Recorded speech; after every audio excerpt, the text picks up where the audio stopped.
Two men rode into the desert that morning. One Apache chief fleeing justice, one bounty hunter chasing $500. The sun watched them disappear beyond the red rocks. Their horses came back alone, blood on the saddles, no bodies, no answers, just silence stretching across the wasteland like a wound that won't heal. Families waited, wives prayed, children asked questions that had no answers. The desert keeps its secrets buried deep, but some mysteries demand to be told. Subscribe to uncover what the wilderness tried to hide forever. Morning broke over Tombstone like a fever dream, painting the sky the color of dried blood. Marshal Jake Morrison stood on the porch of his office, watching the bounty hunter saddle his horse with the methodical precision of a man who'd done this dance too many times before. Thomas Garrett was his name, though most folks just called him Ghost for the way he could track a man across solid rock and through running water. His weathered hands moved over the leather straps with practiced ease, each motion deliberate and final. The morning air carried the scent of sage and something else, something that made the horses nervous and the dogs retreat to the shadows beneath the wooden sidewalks. The Apache chief had been spotted 3 days prior, moving through the canyon country like smoke through timber. Running Bear was his name among his people, though the wanted posters called him by his Christian name, Samuel Crow Feather. $500 dead or alive, the paper read, for the murder of 3 settlers near the Gila River. The bounty was enough to set a man up for life, enough to make him forget the stories the old-timers told about Apache magic and the way the desert could swallow a man whole. Garrett had heard the stories, but hunger makes a man deaf to wisdom, and he'd been hungry for too long. The sun climbed higher, casting sharp shadows that seemed to point toward the Badlands like accusing fingers. Morrison watched Garrett check his rifle one last time, the metal gleaming cold and certain in the morning light. There was something in the bounty hunter's eyes that morning, something that hadn't been there before. Fear, maybe, or recognition of what he was riding toward. The desert had a way of showing a man his true face, stripping away all the lies he told himself about who he was and what he was capable of. Some men came back changed, others didn't come back at all. The Apache had a 3-day head start, but Garrett was the best tracker in the territory. He could follow a trail that existed only in bent grass and disturbed pebbles, could read the story of a man's passage in the way dust settled after his horse had passed. The chief was wounded, they said, bleeding from a gunshot to the shoulder that would slow him down and leave a trail even a child could follow. But Running Bear knew this country like a lover knows skin, knew every hidden spring and secret canyon that could shelter a man from pursuing eyes. The chase would be long and hard, and only one of them would see another sunrise. As Garrett swung into the saddle, his horse danced sideways, sensing something in the air that human senses couldn't detect. The animal's eyes rolled white, and foam gathered at the corners of its mouth despite the cool morning air. Morrison stepped forward, his hand reaching for the bridle, but Garrett pulled away with a shake of his head. The bounty hunter's face was set like stone, carved by years of violence and disappointment into something that barely resembled the young man who'd first pinned on a badge 20 years before.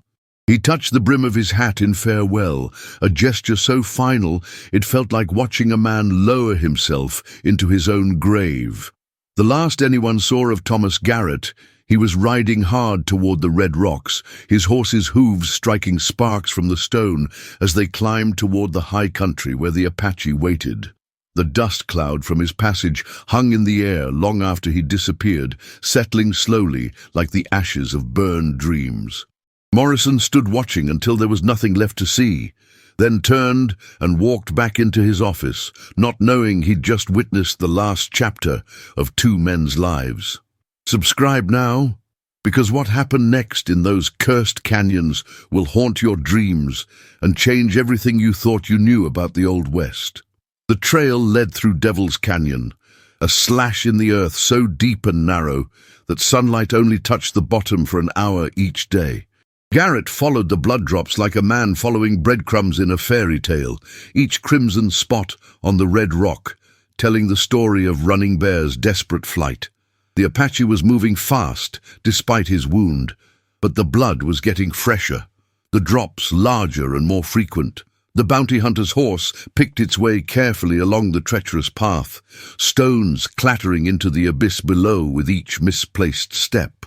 The silence was absolute, except for the whisper of wind through the canyon walls and the steady drip of something that might have been water but sounded too thick, too dark. By midday, Garrett had found the first camp. A small circle of stones where a fire had burned, the ashes still warm to the touch. Strips of cloth torn from a shirt, stained with blood, and tied around a tree branch like prayer flags in the desert wind. The Apache had stopped here to tend his wound, but he hadn't stayed long. Smart man, Garrett thought, because staying in one place too long in this country was like painting a target on your back. The bounty hunter studied the ground around the camp, reading the story written in disturbed earth and broken twigs. Running Bear was favoring his left side, putting more weight on his right foot. The wound was worse than they'd thought. The afternoon sun turned the canyon into an oven, the rock walls radiating heat like the sides of a furnace. Garrett's water was running low, but he pressed on, driven by something more than greed now. There was a feeling in the air, a tension that made his skin crawl and his horse shy at shadows. The Apache was close, maybe only hours ahead, but something else was out there too, something that watched from the high places and left no tracks in the sand. The old-timers had stories about this canyon, stories about spirits that guarded the sacred places and took revenge on those who violated the ancient laws. Garrett had always dismissed such talk as superstition, but now, alone in this place where the sun never fully reached, he wasn't so sure. The trail began to climb, winding up through a series of natural steps carved by centuries of flash floods. Each level brought new dangers, loose rock that could send horse and rider tumbling into the void below. Garrett dismounted and led his horse, moving slowly and carefully, his eyes constantly scanning for signs of ambush. Running Bear was Apache, which meant he could be anywhere, could strike from any direction without warning. The bounty hunter's rifle was ready in his hands, but he knew that if the chief had chosen his ground well, the first shot would be the last shot. The silence pressed down like a physical weight, broken only by the sound of his own breathing and the soft scrape of boot leather on stone. As the sun began its descent toward the western rim of the canyon, Garrett found the second camp. This one was different, more permanent somehow, as if Running Bear had decided to make his stand here. A small cave in the canyon wall, barely large enough for a man to shelter in, but positioned perfectly to command the trail below. The blood trail ended here, but there were other signs, disturbing signs that made the bounty hunter's hand tighten on his rifle. Symbols carved into the rock face, ancient markings that seemed to writhe and shift in the failing light.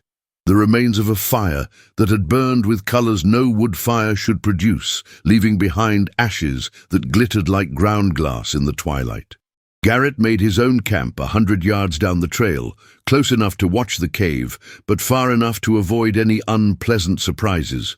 As darkness fell over the canyon like a burial shroud, he sat with his back to a boulder and his rifle across his knees, watching and waiting.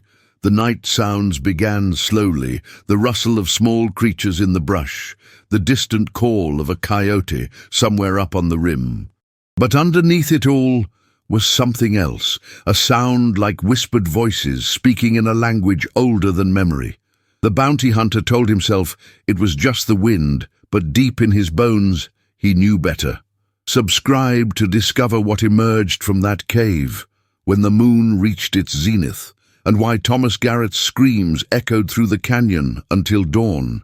Running Bear pressed his back against the cool stone of the cave wall, feeling the ancient power that flowed through this sacred place like blood through veins. His shoulder burned with infection, the bullet wound festering despite his attempts to clean it with desert herbs and spring water. But the pain was nothing compared to the weight of what he carried. the knowledge that had been passed down through generations of his people, the terrible secret that white men would kill to possess. The bounty hunter was close now, maybe close enough to smell the smoke from his fire, but Running Bear was no longer running. This was where it would end, where the old ways would meet the new in a collision that would shake the very foundations of the earth. The cave was more than shelter. It was a doorway, a thin place where the world of the living touched the realm of the spirits. His grandfather had brought him here as a boy, had shown him the paintings on the walls that depicted creatures from the time before time, when the earth was young and the barriers between worlds were gossamer thin. The white man saw only rock and shadow, but Apache eyes could see the truth. The symbols carved into the stone weren't just decoration. They were warnings, instructions, a map to powers that could unmake a man's soul with a whispered word. Running Bear had hoped never to use such knowledge, but the bounty hunter's pursuit had left him no choice. As the sun died behind the canyon rim, Running Bear began the ritual his grandfather had taught him, the ceremony that would call upon the old guardians to protect this sacred ground. He cut his palm with his knife, letting his blood drip onto the ancient symbols, watching as they began to glow with a light that had nothing to do with fire or moon. The air in the cave grew thick and heavy, charged with electricity that made his hair stand on end and his teeth ache. Outside, he could hear the bounty hunter making camp, the ordinary sounds of a man preparing for an ordinary night. But this would be no ordinary night, and by morning, one of them would be walking in the spirit world. The ritual required sacrifice, and Running Bear had brought the most precious thing he owned, the medicine bundle that had belonged to his father and his father's father, back through 7 generations of Apache warriors. Inside were sacred stones, eagle feathers blessed by shamans, and a piece of turquoise that had been touched by the first spirits to walk this land. He placed the bundle on the stone altar at the back of the cave, speaking the old words in a voice that seemed to echo from the walls themselves. The temperature dropped 20 degrees in as many seconds, and frost began to form on the cave walls, despite the desert heat outside. The spirits came slowly at first, whispers in the darkness that might have been wind through stone cracks. But as Running Bear continued the chant, they grew stronger, more solid, until the cave filled with the presence of his ancestors. Warriors who had died fighting the Spanish, shamans who had walked between worlds, women who had given their lives to protect their children from soldiers in blue coats. They surrounded him like a council of war, their ghostly faces painted for battle, their eyes burning with the fire of righteous anger. The white man below had no idea what he had stumbled into, no conception of the forces he had awakened by pursuing an Apache into sacred ground. As midnight approached, Running Bear felt the change beginning in his own body, the transformation that would make him something more than human, something the bounty hunter's bullets could not touch. His wound stopped bleeding, the infection burning away like morning mist before the sun. His muscles grew dense and powerful, his senses sharpening until he could hear the bounty hunter's heartbeat from 100 yards away. The spirits had accepted his sacrifice, had granted him the power to protect this place from desecration. But such power came with a price, and Running Bear knew that win or lose, he would never leave this canyon as the man he had been. Subscribe now to witness the supernatural battle that followed, where bullets met ancient magic and the very stones cried out for vengeance. Thomas Garrett jerked awake to the sound of his horse screaming, a sound no animal should ever make, high and desperate and full of terror that cut through the night air like a blade through silk. He rolled from his bedroll with his rifle in his hands, eyes scanning the darkness for movement, for any sign of what had spooked his mount so badly. The horse was backing away from something, its eyes rolling white in the moonlight, foam streaming from its mouth as it fought against the hobbles that kept it from fleeing into the night. Above them, the cave mouth yawned like a hungry throat, and from its depths came a sound that made Garrett's blood turn to ice water in his veins. It started as a whisper, barely audible above the wind through the canyon walls, but it grew stronger with each passing second. Voices speaking in a language that predated English, Spanish, even Apache, a tongue that belonged to the time when the world was young and terrible things walked openly under the stars.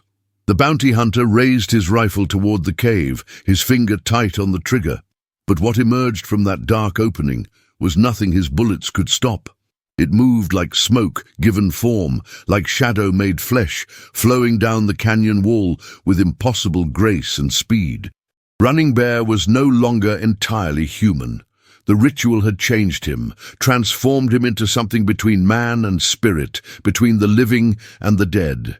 His eyes burned with foxfire, and his skin had taken on the color and texture of the canyon stone itself. When he moved, he left no footprints, made no sound except for the whisper of wind through dry leaves. The wound in his shoulder had healed, but in its place was something else, a mark that glowed with the same eerie light as the cave paintings, a symbol of power that hurt to look at directly. Garrett fired 3 times in rapid succession, the muzzle flashes lighting up the canyon like lightning strikes. The bullets passed through Running Bear's transformed body like stones through water, striking the canyon wall behind him and sending up showers of sparks that died before they hit the ground. The Apache warrior smiled, and his teeth were the color of old bone, sharp as a wolf's and twice as deadly. He raised his hand, and the air around Garrett began to thicken, becoming heavy and viscous like honey mixed with blood. The bounty hunter tried to run, but his legs moved as if he were walking through deep mud. His horse had already broken free and fled, its hoofbeats echoing off the canyon walls as it galloped toward whatever safety it could find. Garrett was alone now, trapped in a nightmare that his rational mind refused to accept. He drew his pistol and fired again and again, but the bullets had no more effect than the rifle shots. Running Bear was upon him now, moving with the fluid grace of a hunting cat, his transformed features terrible in the moonlight. The Apache warrior spoke, and his voice was the sound of wind through ancient bones, of water dripping in forgotten caves, of the last breath leaving a dying man's lungs. He spoke of the sacred places that white men had violated, of the graves they had robbed, of the children they had stolen, and the women they had murdered. Each word was a weight pressing down on Garrett's soul, crushing him beneath the accumulated guilt of his entire race. The bounty hunter tried to speak, tried to beg for mercy, but no sound would come from his throat. The spirits of the canyon had taken his voice, had stolen his ability to lie or plead or bargain his way out of the justice that had finally found him. Subscribe to learn what happened when the sun rose over Devil's Canyon and why neither man would ever be seen alive again. Dawn came to Devil's Canyon like a reluctant witness, painting the stone walls with light that revealed nothing and everything. The silence was absolute, deeper than the quiet of an empty church, heavier than the hush that falls over a graveyard at midnight. Where Thomas Garrett had made his camp, there was only disturbed earth and the scattered remains of his gear, as if a great wind had blown through and scattered his life to the 4 directions. His rifle lay broken against a boulder, the metal twisted into impossible shapes, the wood stock split and blackened as if it had been struck by lightning from a clear sky. The cave mouth stared down at the scene like a blind eye, empty now of the terrible presence that had emerged from its depths the night before. The symbols carved into the rock face had returned to their dormant state, looking like nothing more than random scratches made by wind and weather over countless centuries. But those who knew how to read such signs would have seen the truth written in the stone, would have understood that something ancient and powerful had awakened here, had judged and found wanting, had delivered a justice older than law and more final than death. Running Bear was gone as well, but his disappearance was different, purposeful, rather than violent. The Apache warrior had fulfilled his destiny, had become one with the spirits of his ancestors and the sacred power of this place. Some said he still walked the canyon at night, a guardian protecting the old ways from those who would destroy them. Others claimed he had passed into the spirit world entirely, his earthly form dissolved like morning mist before the rising sun. The truth was simpler and more complex than either explanation. He had become part of the canyon itself, his essence woven into the very stone and sand and sky. The horses returned 3 days later, Garrett's mount and Running Bear's war pony, both animals wild-eyed and skittish, their saddles empty and their reins trailing in the dust. The blood on the leather had dried to a dark brown stain that no amount of scrubbing could remove, and the horses themselves bore marks that no earthly predator could have made. Long scratches that looked like claw marks but ran too deep and too straight. Burns that formed patterns too regular to be accidental. The animals were never the same after that, shying away from shadows and refusing to enter any enclosed space, as if they had seen something that had broken their trust in the natural order of things. Marshal Morrison organized a search party. 20 good men with rifles and enough supplies to stay in the canyon for a week. They found nothing. No bodies, no bones, no trace of either man except for the scattered remains of Garrett's camp and a single eagle feather stuck in a crack in the canyon wall. The feather was pristine, untouched by wind or weather, as if it had been placed there moments before they arrived. When Morrison tried to remove it, the feather crumbled to dust in his hands, leaving behind only the faint scent of sage smoke and something else, something that reminded him of his grandmother's stories about the old days when the world was full of magic and wonder and terrible, beautiful things. The official report stated that both men had died in the canyon, probably killed by wild animals or fallen prey to the harsh conditions of the desert. But the people of Tombstone knew better. They had heard the stories, had seen the look in the horses' eyes, had felt the change in the air whenever the wind blew from the direction of Devil's Canyon. Some mysteries were meant to remain unsolved, some truths too dangerous to speak aloud.